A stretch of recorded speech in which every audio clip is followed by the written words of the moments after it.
I'm Mohammed Alavi. I'm Mackie McCandlish. I'm Steve Fukuda, Ziadriki. and we are designers on Call of Duty 4 Modern Warfare, and we're watching a loading movie done by our friends over in the UK, Spob.tv, and this is one of the last things that we did in producing the production of this game. This is the last thing we did. They did it That for the last music. couple. They did it for the last couple months while we were scrambling to finish. But yeah, Right. What do these guys work on? They also do a lot of graphics work for Future Weapons. That's right. Yeah. Future Weapons. Yeah. So this level is one of the two that made it all the way to the end of production from the original script. And originally it was the very last level of that script. So it was going to have a speedboat chase and a showdown on the beach. And Al-Assad, who is sort of a secondary villain in this shipping game, he was actually originally the main bad guy. Yeah, actually, this cargo ship actually played a pretty small role in the grand scheme of things. It was in a harbor. It wasn't even in the middle of the ocean like it is now. So that was a big change. And we're seeing all the way through that ride in, down to here, we're seeing a lot of mocap animation. yeah. This is one of the first Oh, big yeah. sequences we did, and it goes right into this one. All this is mocap. And it's over. There it is. That took about an entire Yeah. day of mocap, I think. There was much debate about whether or not he should kick the door or elbow the door, Or Spin the wheel. spin the wheel. We yeah. mocap spinning the wheel. It didn't. We got it in there later on. Later on. But I like the kick too much. I have to stay. So another controversial thing was we were about to see like shooting guys in their sleep. This was a touchy subject.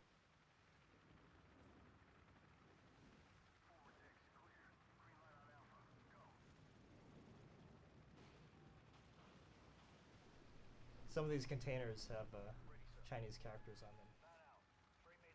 Is there a Kriegler one around here? I think it's to the left. Actually, I'm not sure. Kriegler, being our art director, manages to be in every texture in the game somehow.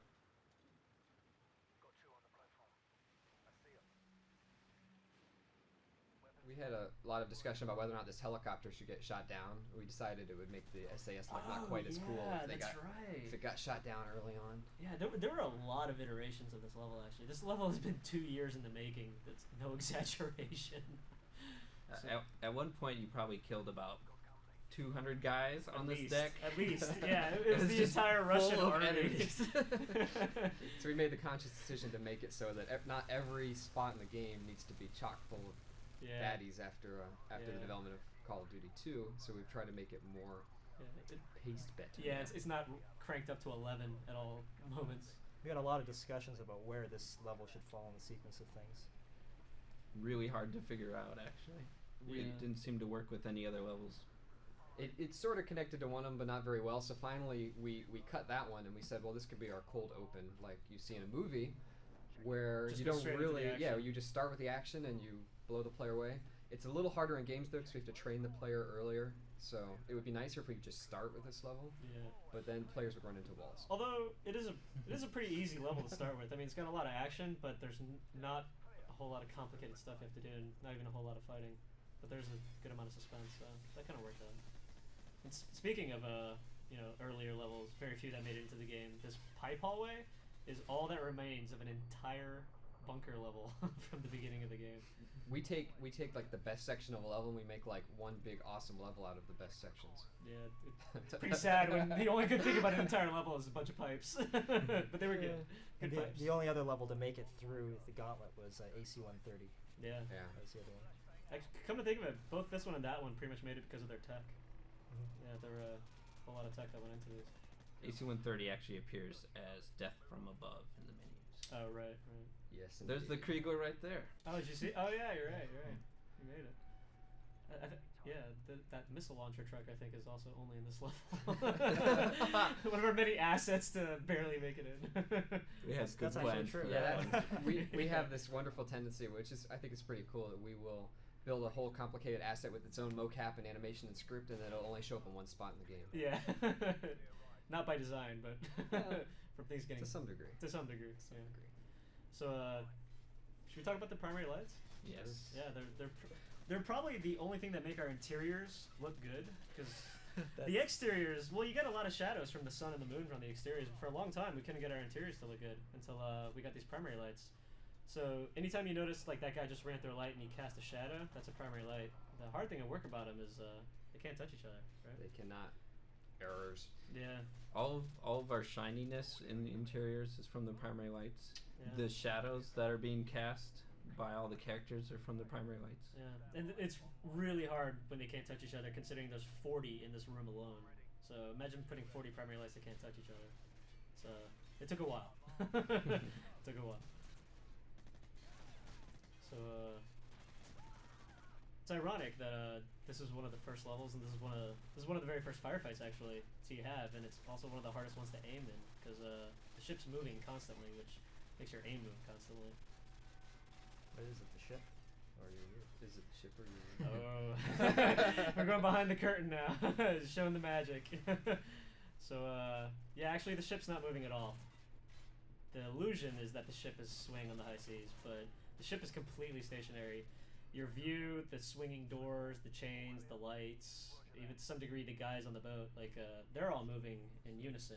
But, The position of the sun yeah, when you're oh outside. yeah, it's kind of hard to see here Direction. now, but This, yeah. this part used to have two guys. When we mocapped it, there was two guys opening the door. Oh, it opens itself. It just wasn't enough room for that second guy. Not quite enough. Yeah. It's in Arabic. Yeah. Very subtle reference. Very subtle reference. Yeah. We wanted to 10-foot flag in the back. we wanted to make it like a change up that you're going to go to the Middle Level, Eastern levels right. after this.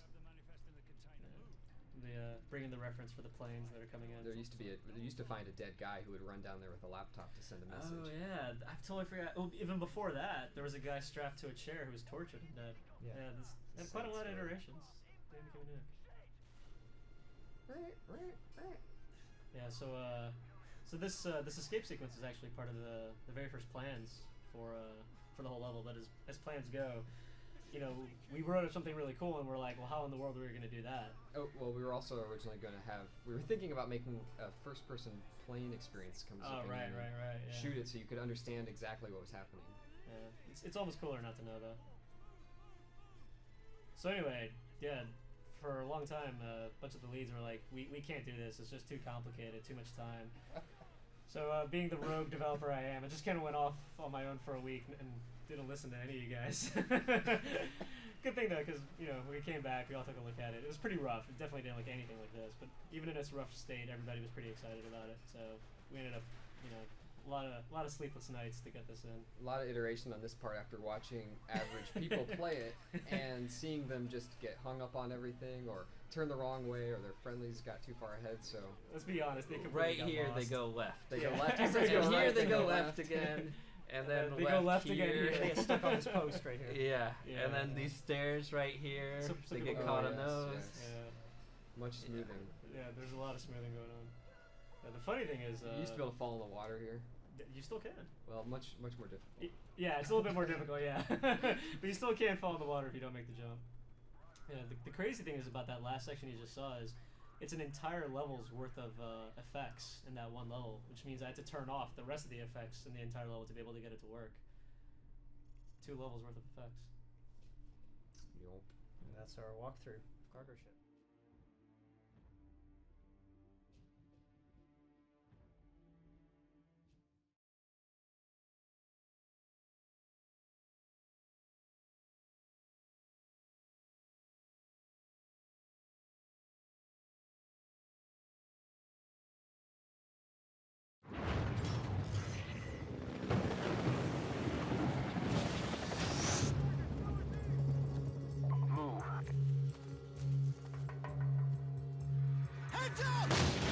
Сегодня одной нации при восприятии перед лицом предательства и оккупации. Дова.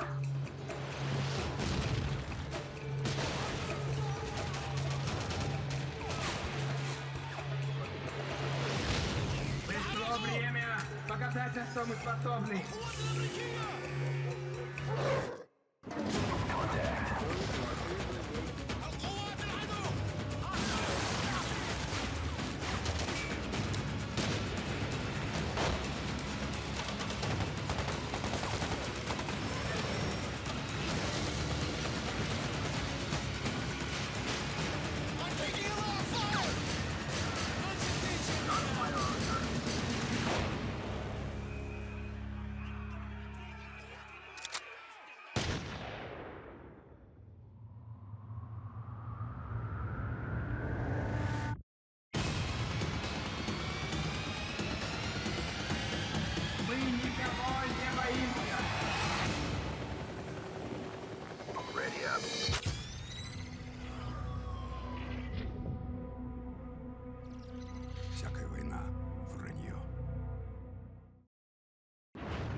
50,000 people used to live here. Now it's a ghost town. Our so-called leaders prostituted us to the West, destroyed our culture, our economies, our honor.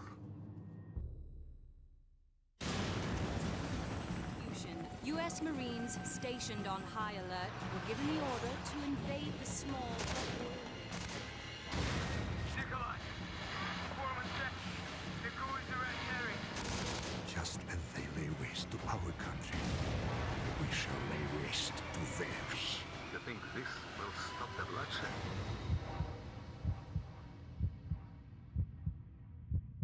Вы все равно скоро сдохнете.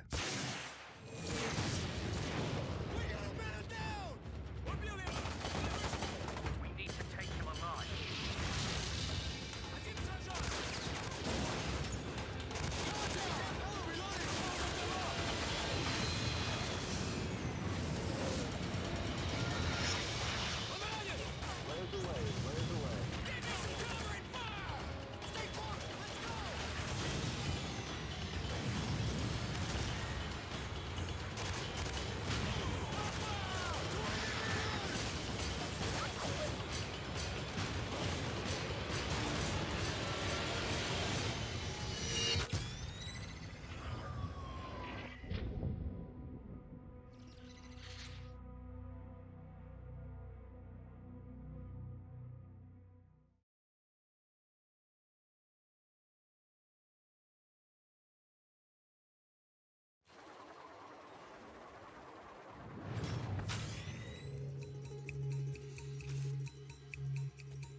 Okay, good to go.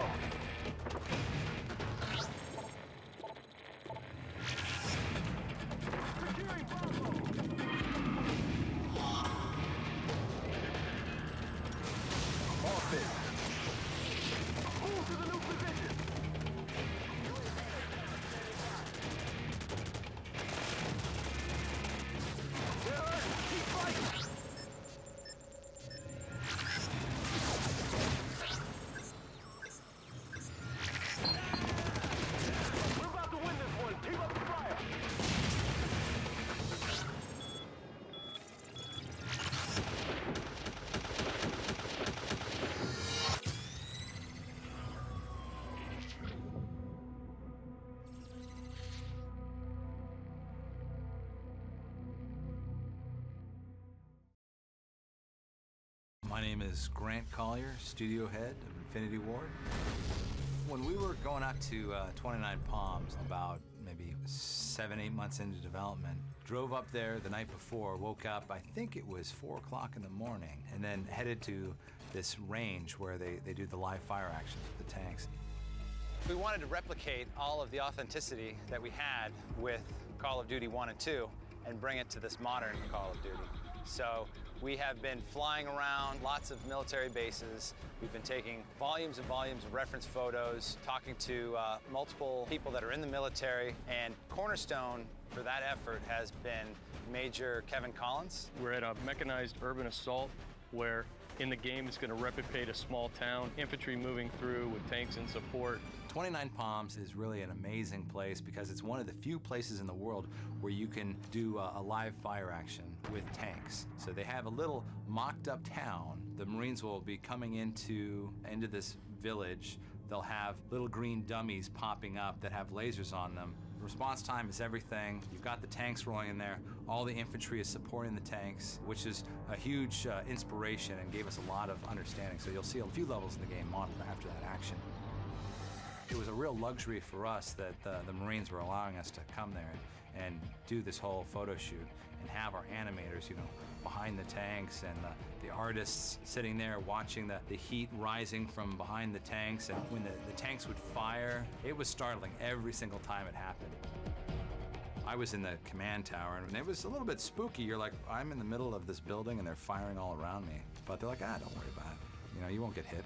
And why do I have all this body armor on? In the game, I spent a lot of time recreating the way that the breaching would work, and throughout many of the missions, you're going to see your AI comrades stacking up and, you know, doing their breaching actions. So we've really meticulously recreated that. Facilitating the animators to really see how Marines operate and move, facilitating the artists to take pictures and apply those textures, particularly of utilized weapons, where it's not something drawn from a movie armory somewhere, but actually weapons that are worn and have been to Iraq and back and bear those wear marks. So it was, you know, a very rapid process. I mean, that information is just voraciously inhaled by all the other members. I mean, our guys are just die-hard about being authentic as possible.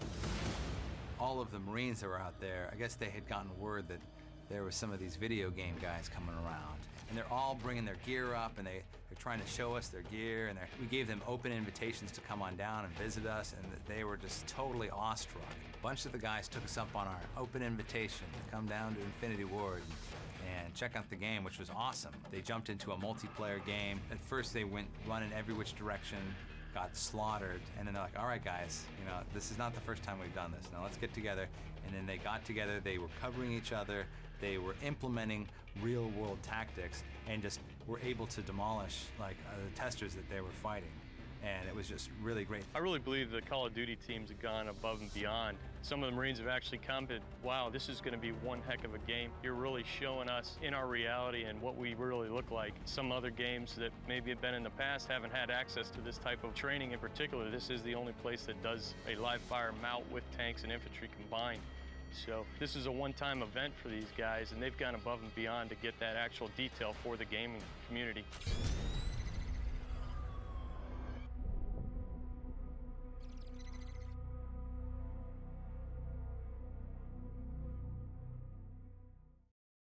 My name is Grant Collier, studio head of Infinity Ward.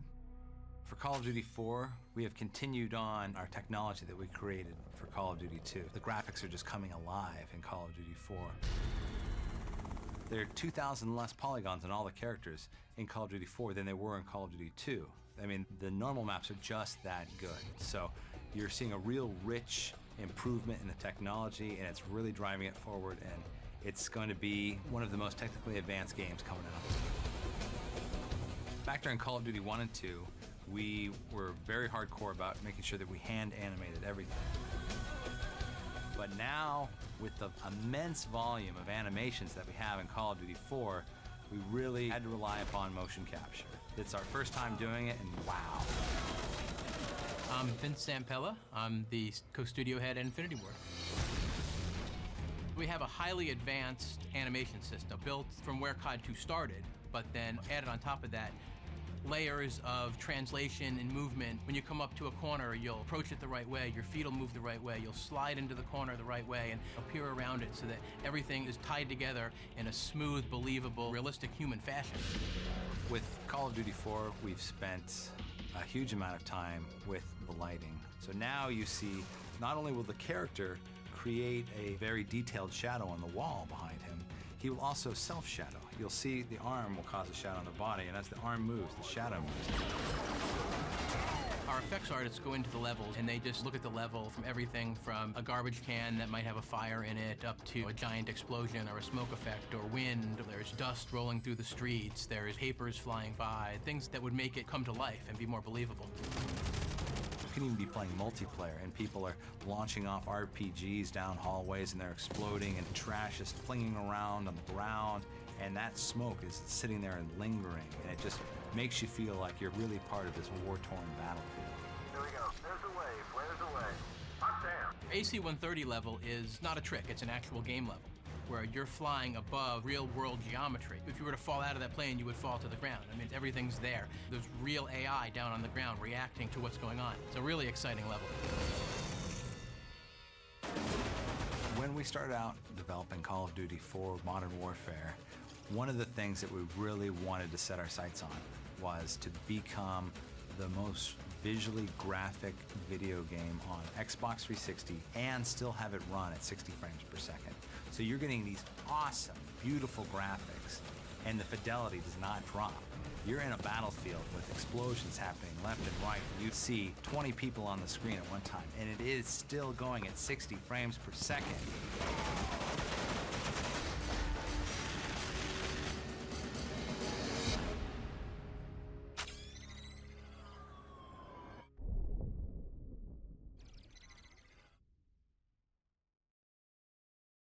My name is Grant Collier, studio head of Infinity Ward. In all the previous Call of Duty games, they've all been based on World War II, but you always knew who lost and who won. So now, since we're in the present day, no one knows who's gonna win. No one knows who's gonna live. No one knows who's gonna die. And it is up to our storytellers to have that unfold in front of the eyes of the gamer. I'm Vince Zampella. I'm the co-studio head at Infinity Ward. So for Call of Duty 4, we did a lot of research, taking a look at what would be the best setting for the game, you know, the most believable in terms of what could happen and where things would take place, and also the best setting for gameplay.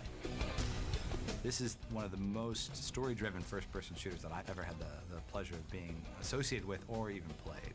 So story is very important to us. Don't have Nazis anymore, so we're spending a lot of time creating these robust villains, and you're gonna hate these people. Zakiev is a Russian ultranationalist, and he is just disgusted with what has happened to Russia, and has decided that he wants to bring Russia back to its preeminent days of the Soviet Union. His idol is Stalin, and he thinks that Stalin got it right. Murder, blackmail, assassination, torture, it all works for Zakiev. In the game itself, you go back in time 15 years as the young Lieutenant Price trying to assassinate Zakiev before this whole mess even starts. Even before Call of Duty 1, we wanted to have animals in the game. So we've got some really exciting scenes where the player is struggling with these attack dogs that they seem to come out of nowhere, they're grappling you. With Call of Duty 4, we're able to still maintain the authenticity. We use real-world soldiers, real-world weaponry, real-world tactics, but we crafted the story to be the best experience we can have for the player. We've got the Four Horsemen, who are these really nasty cutthroat guys, and all in their own different way. And then we have the supporting cast of characters that are fighting alongside the player, and we were able to give them very rich personalities. And you know what? Not all of them are going to make it to the end.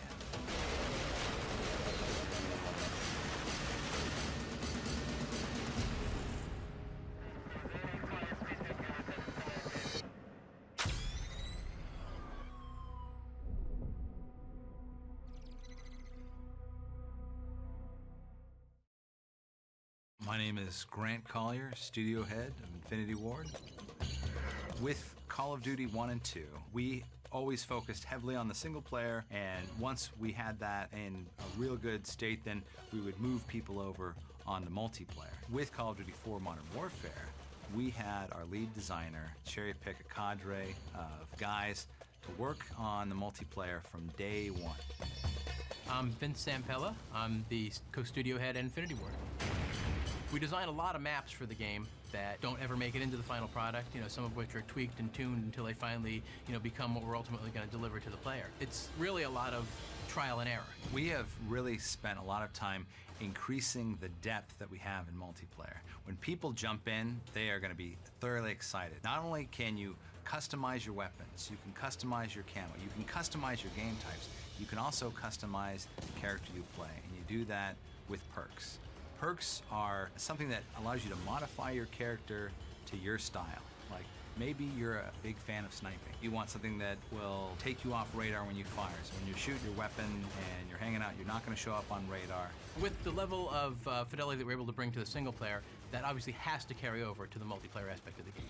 You know, it is still, you know, Call of Duty 4 in its multiplayer state. So it was very important to us to make sure that, you know, we keep the graphic quality and the frame rate. You know, 60 frames per second in multiplayer is just as, if not more important than the single player. We've spent a lot of time with the multiplayer for Call of Duty 4 Modern Warfare to be deep and rich, but we understand that when you're going deep, that you can create big barriers for the novice players to get in. So what we've done is that we've made it so that the multiplayer will slowly unveil for the gamer. So a novice player will get in, and he will not be overwhelmed with all of these options. I play every night right now. It'll be great to get some fresh blood in there and for us to really start slinging some lead back and forth. So the fans, it's Jay Random here, you can bring it.